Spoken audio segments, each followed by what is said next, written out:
હા વિશાલભાઈ, તો આજે આપણે ક્યાં જઈ રહ્યા છે? અત્યારે ભાઈ અહીંયા મારી આટીના ગામમાં અમારે પેટ્રોલ પંપ છે ને, ત્યાંથી એક ભાઈનો ફોન આવ્યો.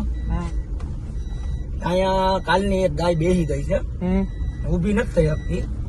અને કાલે ધોમ વરસાદ હતો મારિયામાં, અને એ આખો દિવસ વરસાદમાં એ ગાય એમને બેઠી જ રહી. ટૂંકમાં બીમાર હે. મેં એ ભાઈને કીધું કાલે ને કાલે તમે મને જાણ કરી તો તાત્કાલિક આવી જાત ને. એટલે એ ભાઈ કે હું બહારગામ હતો. અત્યારે એ ભાઈનો ફોન આવ્યો. અત્યારે અહીંયા અમે જઈએ છીએ, અને અમારે ત્યાં ઘનશ્યામભાઈ છે એને બોલાવ્યા છે. અત્યારે ઘનશ્યામભાઈ આવે છે, પછી ગાયને શું બીમારી છે એ જોઈએ ને પછી એ પ્રમાણે આપણી સારવાર કરીએ. હવે શું કરું? બરોબર. હા તો વિશાલભાઈ, આપણે આવ્યા છે અત્યારે માળીયાટીના પેટ્રોલ પંપની પાછળ. આ ગાયને તકલીફો તમને ફોન આવ્યો હતો, આ ભાઈએ ફોન કર્યો? હા ભાઈ મને ફોન કર્યો. હા ભાઈ. હા બરાબર. માળીયાટીના એ જગતભાઈ બોલું છું. હા, આ ગાય બીમાર છે. કાલે ધોધમાર વરસાદ હતો. કાલની આમનમ પડી. કાલની વરસાદ આ જ હાલતમાં. તમારે મને વહેલી જાણ ના કરાવી. હું બહાર હતો. આજે સવારે આવીને ફોન કર્યો હતો. તમે તાત્કાલિક આવી ગયા. ફોન કર્યો હતો ને આની પહેલા 15 દિવસ પહેલા પડી ગઈ હતી, ઊભી નથી થઈ શકતી. મેં તમને ફોન કર્યો સાહેબના 10 વાગે. તમે આ તો આપણે રાતે ડોક્ટર બોલાવીને 10 વાગે સારવાર આપી દીધી. પછી પાછી આ બીમાર થઈ ગઈ. આ જ ગઈ. હવે આ ભાઈએ મને તાત્કાલિક ફોન કર્યો. હું તો શાકભાજી વેચતો હતો રેકડીએ. એટલે તાત્કાલિક હું મેં ભાઈને કીધું આવડી 10 મિનિટમાં આવું. પછી અમારા જે ઘનશ્યામભાઈ સિસોદિયા એને મેં જાણ કરી કે ભાઈ તમે તાત્કાલિક અહીંયા આવો. કાલે ધોધમાર વરસાદ હતો, અને ધોધમાર વરસાદની અંદર આ ગાય આ જ હાલતમાં આવીને બેઠી. એની માથે વરસાદ પડતો હતો. બરાબર. એટલે આ ભાઈએ જાણ કરી, સીધો શાકભાજીની રેકડીથી હું અહીંયા આવ્યો. અત્યારે મેં ઘનશ્યામભાઈને જાણ કરી છે. અત્યારે એનું ગામ જાનડી છે, માળિયાથી 6-7 કિલોમીટર દૂર છે. અને ઘનશ્યામભાઈનો સારો સહયોગ છે અમને. અમે ગમે ત્યારે ફોન કરીએ, રાત્રે 12 વાગ્યા હોય કે 2 વાગ્યા હોય, એ તાત્કાલિક પોતે ગાડી લઈને આવે. પોતાના ઘરનું પેટ્રોલ અને ઘરની બધી સારવાર, કોઈ પણ પૈસા લીધા વિના અત્યારે જાણ કરી છે ઘનશ્યામભાઈ. અહીંયા કીધું વિશાલભાઈ આગળ ત્યાંથી નીકળું તાત્કાલિક. ઘનશ્યામભાઈને પહેલા જોઈએ, ત્યારે આવે ઘનશ્યામભાઈની ત્યાં સુધી ગાડીની હાલત જોઈ લઈએ. અને પાછું આ વચ્ચે ગલુડ્યું. બરાબર.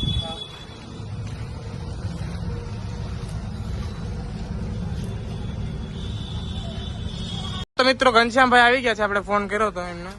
શું કહો ઘનશ્યામભાઈ?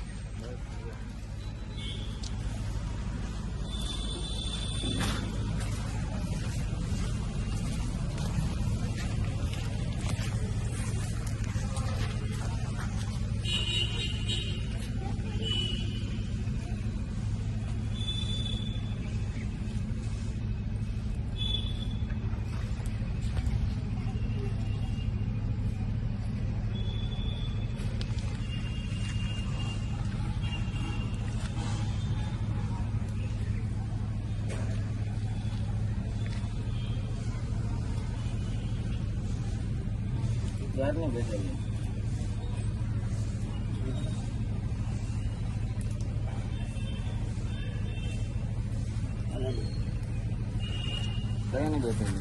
ક્યારની બેઠી ભાઈ? કાલની બેઠી ને? કાલની બેઠી છે. કાલે વરસાદ આમનો હતી. હું બહાર હતો. મેં સવારે આવીને ફોન કર્યો તાત્કાલિક તમને.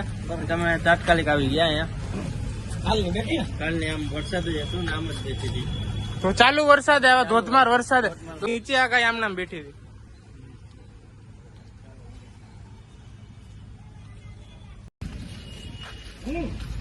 અહીંયા ઉતરજો, અહીંયા ઉતરજો. લઈ લે ને, દઈ દે ફોન.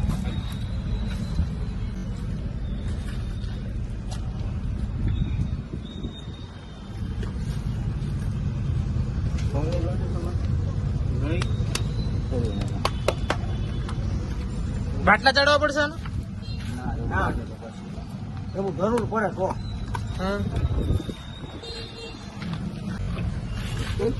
પકડ પકડ પકડ.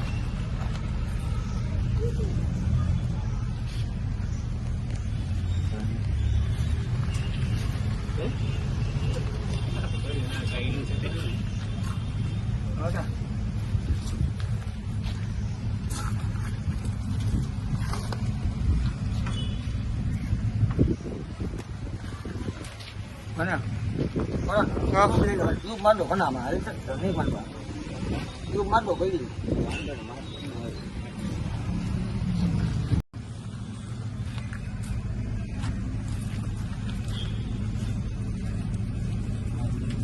અહીં